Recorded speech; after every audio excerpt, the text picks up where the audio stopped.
Hello नमस्कार दोस्तों, मैं संदीप कुमार अपने यूट्यूब चैनल यूनिक मंत्रा में आप सबका स्वागत करता हूं। दोस्तों आज हम क्लास 12th के मैथमेटिक्स में मैट्रिसेस और डिटरमिनेंट के कुछ एमसीक्यू लेकर आए हुए हैं। जो ये आप जो देख रहे हैं, जो 10 क्वेश्चंस यहाँ हैं एमसीक्यू के, वो काफ़ी इंपॉर्टेंट है। जो मैट्रिक्स और डिटरमिनेंट के पीवाईक्यू क्वेश्चंस हैं और उम्मीद भी है कि आपके किसी भी बोर्ड हो, चाहे सीबीएसई हो या झारखंड बोर्ड, ये दोनों एग्ज़ाम में दोनों में ये क्वेश्चंस भिड़ने के काफ़ी चांस है। तो आइए चलिए देखते हैं इन सब क्वेश्चंस में किस तरह के प्रॉब्लम को किस तरीके से सॉल्व कर पाएँगे। तो आप यहाँ देख सकते हो कि फर्स्ट प्रॉब्लम हमारा दिया हुआ है, एक मैट्रिक्स दिया हुआ है और क्या कह रहा है, एक स्केलर प्रोडक्ट यानी 3 इंटू ए निकालना है। इसका वैल्यू क्या होगा? तो आपने सीखा है कि प्रोडक्ट जो है, स्केलर प्रोडक्ट में क्या होता है कि अगर कोई matrix A is equal to दिया हुआ है, क्या दिया हमारे पास 1, 2, 3 और 6। तो आप स्केलर प्रोडक्ट में क्या करता है कि जितना भी आपका एलिमेंट है, सभी एलिमेंट के साथ ये स्केलर यानी कांस्टेंट को मल्टीप्लाई कर देंगे। मीन्स 1, 2, 3, 6 है, तो आप इस 3 को सभी एलिमेंट के साथ मल्टीप्लाई कर दीजिए। तो हो गया 3 1 जा 3, 3 2 जा 6, 3 3 जा 9 और 3 6 जा 18। तो ये हमारा क्या हो जाएगा, रिक्वायर्ड सॉल्यूशन यानी 3a का वैल्यू जो होगा हमारा क्या होगा 39618। तो यहाँ ऑप्शन मैंने दिया नहीं है, अगर होता तो आप ये लिखते 39618। ठीक है। नेक्स्ट क्वेश्चन कहता है क्या, A and B are two square matrix. कह रहा है क्या, ए और बी अगर दोनों स्क्वायर मैट्रिक्स हो तो ए प्लस बी का ट्रांसपोज क्या होगा। तो ये वेरी वेरी इंपॉर्टेंट है। अगर किसी भी सवाल में आप ये देखिएगा, ट्रांसपोज जो होता है ना, वो क्या होता है, रो को चेंज में बदलना या कॉलम को इंटरचेंज, मतलब रो को कॉलम में बदलना और कॉलम को रो में बदलना। किसी एक को आप इंटरचेंज कर दो किसी को, तो वो हो जाएगा ट्रांसपोज। जैसे कि आप यहाँ देख सकते हो, सपोज दैट कीजिए मैं एक मैट्रिक्स लिया हूँ 2 3 6 9, है ना। अगर इस मैट्रिक्स का ट्रांसपोज निकालना चाहूँ तो क्या होगा, तो आपके यहाँ रो है 2 3, इसे कॉलम में बदल दो। फिर अगला रो है कौन, 6 9, इसे कॉलम में बदल दो। तो ये जो आपका आया ये कहलाया ट्रांसपोज। ठीक है। तो यहाँ पर कह रहा है कि डायरेक्ट सॉल्व करने कह रहा है कि वैल्यू बता रहा है कि क्या होगा किसका, कि अगर ए ट्रांसपोज प्लस बी का ट्रांसपोज जो हो, सॉरी ए प्लस बी का ट्रांसपोज निकालने कहा जाए तो ये किसके बराबर होगा। तो किसी प्लस करने पर अगर ट्रांसपोज कहे तो A transpose plus B transpose के बराबर होता है। और यही अगर मल्टीप्लाई होता, अगर मीन्स ए इंटू बी का ट्रांसपोज, तो यहाँ पर हम लोग लिखते हैं बी का ट्रांसपोज इंटू ए का ट्रांसपोज। ये वेरी वेरी इंपॉर्टेंट कॉन्सेप्ट है, एग्जाम में अक्सर ये एमसीक्यू क्वेश्चन आते हैं। तो यहाँ पर हो जाएगा ए प्लस बी का transpose equal to A transpose plus B का ट्रांसपोज। ठीक है। और हमने अभी बता भी दिया कि ट्रांसपोज कैसे निकाला जाता है। ठीक है। अब आप देख सकते हैं नेक्स्ट क्वेश्चन क्या कह रहे हैं हमारे, क्वेश्चन नंबर थर्ड, कि यहाँ पर कह रहा है कि एक मैट्रिक्स है, ये भी स्क्वायर मैट्रिक्स आपको दिख रहा है, 2 by 2 का है, 2 रो 2 कॉलम, दो फर्स्ट रो सेकंड रो, यहाँ फर्स्ट कॉलम सेकंड कॉलम, यहाँ 2 by 2 का है, यहाँ भी 2 by 2 का। यहाँ पर आप देख सकते हैं कि अगर कोई मैट्रिक्स इक्वल दिखा रहा है, मीन्स ये इक्वल मैट्रिक्स है। तो इसमें हम लोग क्या इक्वल मैट्रिक्स में सीखे concept, the rule of equality of matrix. Equality of matrix क्या कहता है, जिस प्लेस में जिस जो एलिमेंट है वो एक दूसरे के साथ बराबर होगा। ठीक है, दोनों में। जैसे यहाँ आप देख सकते हो x प्लस 3, तो यहाँ क्या है 7, तो x प्लस 3 किसके इक्वल हो जाएगा 7 का, 2x किसके इक्वल हो जाएगा 8 का, 6 किसके इक्वल हो जाएगा 6 के, y किसके इक्वल हो जाएगा 3 के। तो ये रूल क्या है, rule of equality of matrix, यानी इक्वल मैट्रिक्स के समय ऐसा होगा। तो हमें यहाँ क्या कह रहा है कि x और y का वैल्यू फाइंड करने का रहा है। आप किसी तरीके से लिखो, या तो x प्लस 3 इक्वल टू 7 लिख दो या 2x इक्वल टू 8 लिख दो, दोनों में से, क्योंकि दोनों से हमारा आपका x निकल जाएगा। तो आप अगर लेते हो x प्लस 3 इक्वल टू, तो 7 लेना पड़ेगा। तो यहाँ पर हमारा x निकल जाएगा 7 माइनस 3, दैट मीन्स 4। अगर आप ये लेते हो 2x, तो उससे भी सेम आ जाएगा, 2x इक्वल टू क्या हो जाएगा, इस प्लेस में, तो इस प्लेस में क्या है 8, यानी फर्स्ट वाले का इस प्लेस के साथ, फर्स्ट वाले प्लेस के साथ सेकंड वाला इधर है तो इधर लेना होगा। जब ये लूंगा तो ये, और ये लूंगा तो ये। तो यहाँ 2x इक्वल टू 8, तो यहाँ भी आप देख सकते हो 8/2, दैट मीन्स 4, यानी हमारा x का मान क्या आया 4। हमें कह रहा है x और y दोनों निकालने, तो y के प्लेस में क्या दिया 3, तो x इक्वल टू 4 और y इक्वल टू क्या होगा 3। तो ऑप्शन कौन है, x equal to 4 y equal to 3, first number है ना। तो ये हमारा सॉल्यूशन हो जाएगा, ऑप्शन नंबर 1। अब नेक्स्ट आइए, क्वेश्चन क्या कह रहा है, एक डिटरमिनेंट दिया हुआ है हमारा तो इसमें बोल रहा है कि इसका वैल्यू क्या होगा? तो आप अगर देखते हो डिटरमिनेंट का प्रॉपर्टीज़ में हम लोग पढ़े हुए हैं, ठीक है? कि अगर किसी भी रो या तीनों रो या किसी भी तीनों कॉलम को या 2 भी रो या 2 कॉलम को अगर जोड़ने पर या घटाने पर फ़ायदा हो, तो आप उसे कर सकते हो। तो यहाँ हम देख सकते हैं x प्लस वाई यानी ये फर्स्ट R1 है, ये R2, ये R3। R2 और R3 यानी R2 और R3 को अगर जोड़ देते हैं, तो हमें फ़ायदा हो सकता है। तो हमें मैं क्या यहाँ करता हूँ, R2 के प्लेस में R2 प्लस R3 को जोड़ देता हूँ। अगर जोड़ देने से क्या होगा हमारे पास, तो आप देखो 1, 1, 1 हो गया। R2, R3 जोड़ने से देखो x प्लस वाई यहाँ हो गया z। यहाँ भी हो जाएगा y plus z plus x। यहाँ z प्लस x, y मतलब तीनों में आपको मिल जा रहा है एक प्लेस में x plus y plus z, है ना? यहाँ भी अगर जोड़ता हूँ मैं, तो यहाँ भी यही सेम आने वाला है x plus y plus z। यहाँ भी जोड़ूंगा तो आप अरेंज कर दोगे तो आपका आएगा x plus y plus z, ठीक है? तो आप थर्ड प्लेस में क्या बच गया, z, x और y। रूल कहता है कि अगर डिटरमिनेंट में किसी भी रो या किसी भी एक कॉलम में सेम एलिमेंट मिल जाए तो उसे आप कॉमन ले सकते हो। तो यहाँ हम देख सकते हैं x plus y z second row में है, इसमें भी है। तो तीनों से हम अगर कॉमन लेते हैं x plus y plus z, तो क्या हो जाएगा हमारा 1, 1, 1। यहाँ भी आ जाएगा 1, 1, 1 और यहाँ हो जाएगा z x y। अब प्रॉपर्टी से एक और हमने सीखा है, अगर कोई भी दो रो या कोई भी दो कॉलम का सेम एलिमेंट इक्वल हो जाए, ठीक है? मतलब कोई भी 2 रो या 2 कॉलम जो है इक्वल दिख जाए, तो आप उस डिटरमिनेंट का वैल्यू को आप 0 समझिएगा। तो यहाँ हम देखेंगे, हमारा जो R1 है और R2 क्या हो गया? सेम नज़र आ रहा है। क्या आ रहा है? R1 और R2 क्या आ रहा है? सेम आ रहा है। तो इस डिटरमिनेंट का वैल्यू क्या हो जाएगा हमारा? 0 हो जाएगा। तो means x plus y plus z into 0 और आप इसे मल्टीप्लाई करोगे तो क्या मिल जाएगा? 0। यानी ऑप्शन क्या हमारा मिलने वाला? फर्स्ट ऑप्शन यानी 0 आने वाला, ठीक है? इससे क्वेश्चन नंबर 4 भी हमारा बन गया। नेक्स्ट आइए क्वेश्चन नंबर 5। क्वेश्चन नंबर 5 कहते हैं, एक डिटरमिनेंट फिर से दिया हुआ है 2 ऑर्डर का, तो कह रहा है कि इसका वैल्यू क्या होगा? तो आप किसी डिटरमिनेंट को सॉल्व अगर करने सीखे होंगे तो आप सबसे पहले क्या होता है क्रॉस मल्टीप्लाई करते हैं ऐसे, है ना? तो इधर मल्टीप्लाई करेंगे तो कॉस कॉस को मल्टीप्लाई करोगे तो क्या हो जाएगा? Cos square theta. बीच में क्या होता है? माइनस का सिंबल आता है। फिर मैं इधर-इधर से मल्टीप्लाई करूँ, साइन साइन मिलकर साइन स्क्वायर थीटा लेंगे, यहाँ क्या हो जाएगा? Minus sine square theta. तो माइनस माइनस यहाँ क्या हो जाएगा? Plus sine square theta.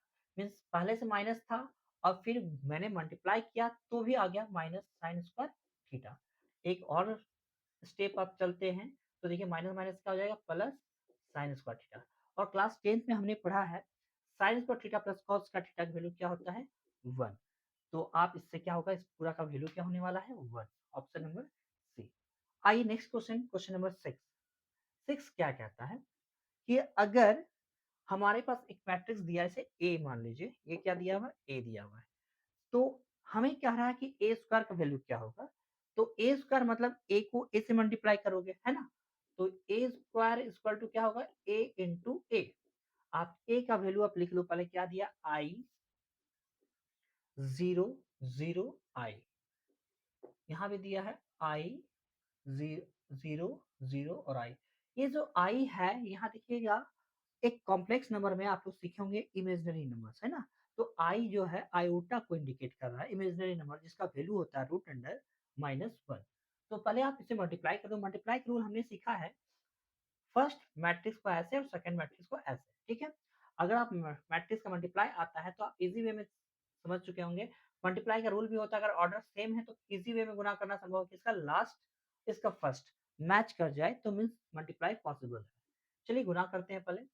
गुना करने का रूल है, फर्स्ट वाले को रो के ओर से जाएंगे इधर कॉलम से, आई को आई से मल्टीप्लाई होगा तो हो जाएगा आई का स्क्वायर।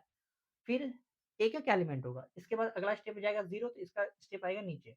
इधर से फर्स्ट, इधर से नीचे डाउन हम लोग होंगे, ठीक है? 0 को 0 से मल्टीप्लाई करेंगे क्या हो जाएगा? 0। ये पहले वाले को पहले कॉलम से हो गया।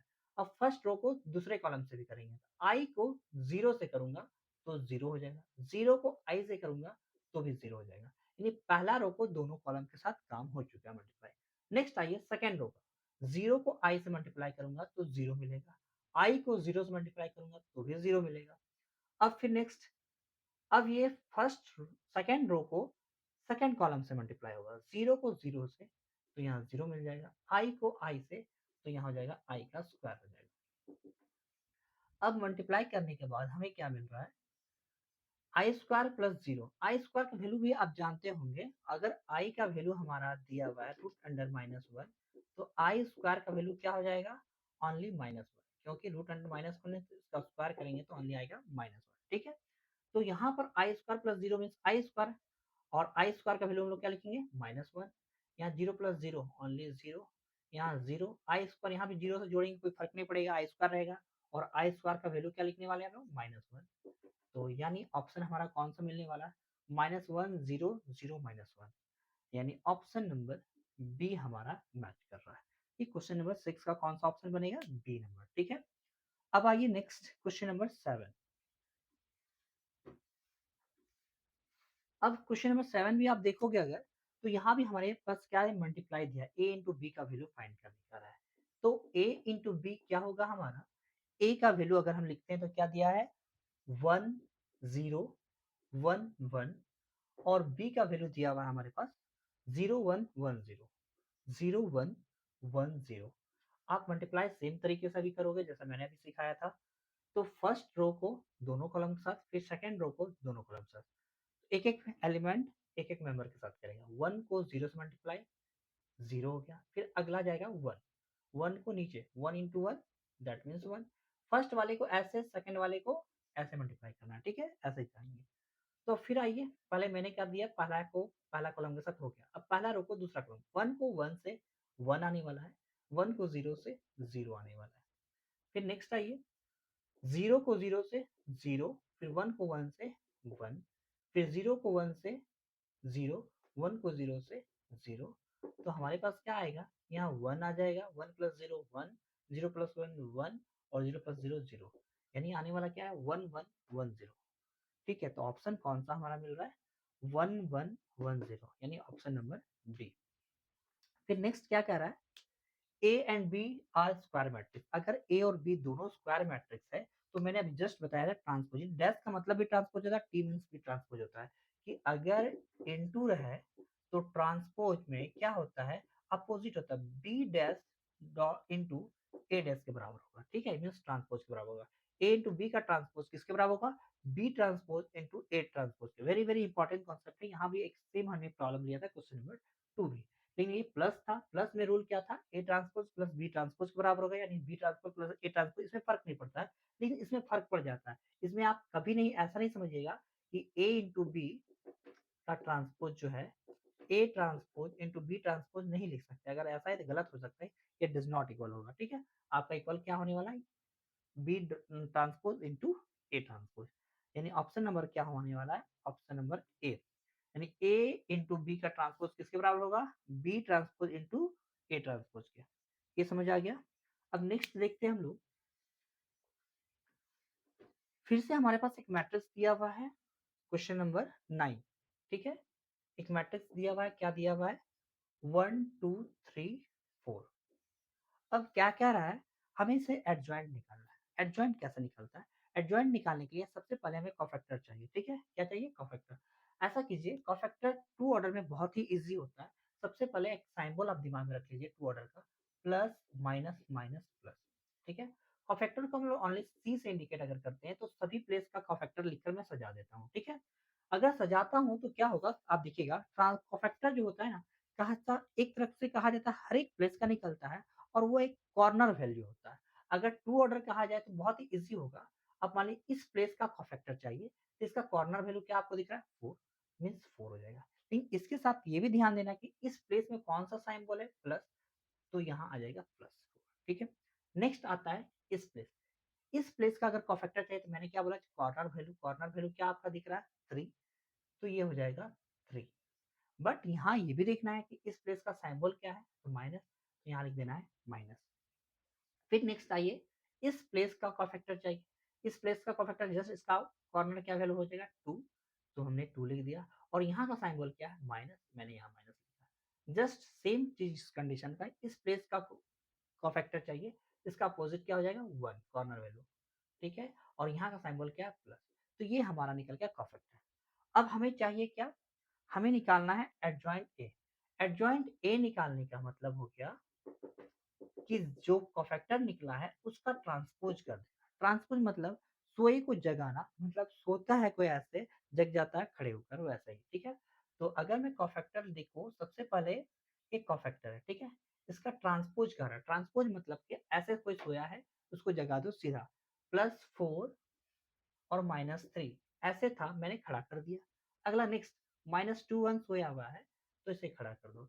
मीन्स इसका एक और नॉर्मल मैथमेटिकल वर्ड में हम अगर जानेंगे, तो कहता क्या है, ये रो वाले को कॉलम में बदल दो। 4 -3 रो में है, तो कॉलम में बदलने से क्या हो जाएगा, 4 -3 -2 और 1 ये भी रो में है, तो इसे भी कॉमन में सॉरी कॉलम में बदल दो, तो क्या हो जाएगा, -2 और 1। तो ये हमारा एडजॉइंट ए क्या निकल गया, 4 -2 -3 1। कौन सा ऑप्शन मिल रहा है? तो ये ऑप्शन मिल रहा है सी, हमारा मिल रहा है मे बी। यस, कुछ ऑप्शन सी, 4 -2 -3 1, यानी ऑप्शन सी हो जाएंगे। नेक्स्ट आप देख सकते हो क्या कह रहा है, कह रहा है कि ये एक मैट्रिक्स दिया हुआ है ए, ठीक है? एक मैट्रिक्स क्या दिया हुआ है, ए, 4x 3 और 9, ठीक है? तो कह रहा है क्या, इस मैट्रिक्स, ये मैट्रिक्स जो है सिंगुलर मैट्रिक्स है, तो x का वैल्यू फाइंड कीजिए। अब ये सिंगुलर मैट्रिक्स क्या होता है, तो जिस मैट्रिक्स का डिटरमिनेंट का वैल्यू 0 हो जाए उसे सिंगुलर मैट्रिक्स होता है। लेकिन सिंगुलर मैट्रिक्स केवल स्क्वायर मैट्रिक्स का निकलेगा, है ना?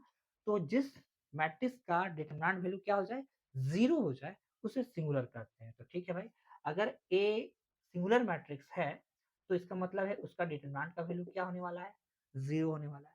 अगर डिटरमिनेंट होने वाला है, तो इस मैट्रिक्स को हम लोग डिटरमिनेंट में कन्वर्ट कर देंगे, 4 3 x और 9 इक्वल टू 0। अब इसे अगर सॉल्व करते हो डिटरमिनेंट में, तो इधर सबसे पहले कॉर्नर में मल्टीप्लाई करोगे, 9 चौके 36 हो जाएगा, इधर से हो जाएगा -3x इक्वल टू 0। अब -3x को उस साइड ले जाओ, तो हो जाएगा 36 इक्वल टू 3x। अगर x निकालना है तो क्या होगा, 36/3, यानी 12×36। x का मान कितना हो गया, 12, यानी ऑप्शन नंबर बी। इस तरीके से आप देख सकते हो मैट्रिक्स और मैंने डिटरमिनेंट का कुछ इंपॉर्टेंट क्वेश्चंस लिया था, और सारे ऑप्शंस काफी इजी थे, सवाल भी इजी थे, काफी टफ नहीं थे, लेकिन इंपॉर्टेंट है सारे। उम्मीद है आप सबको समझ आएगा। धन्यवाद।